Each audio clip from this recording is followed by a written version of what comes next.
Phone suddenly showing weird ads, apps installing on their own? Relax. Your phone might have a virus, but you don't need a factory reset.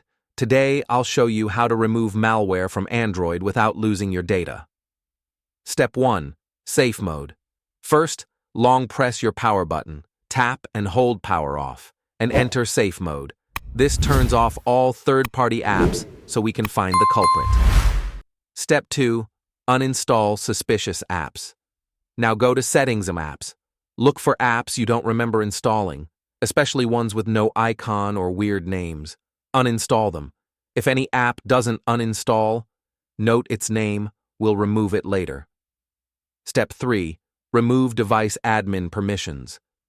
Go to Settings, greater than Security, greater than Device admin apps.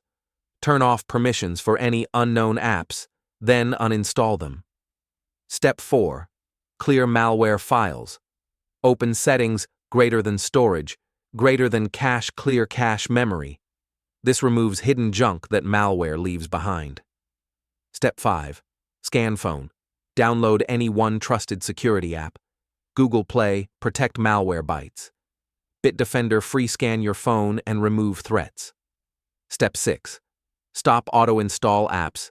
Go to Play Store, Settings, App. Download Settings, turn off auto-install and unknown sources. This blocks future malware. And that's it. Your phone is clean without resetting. If this helped you, hit like and subscribe for more tech fixes. Stay safe. See you in the next video.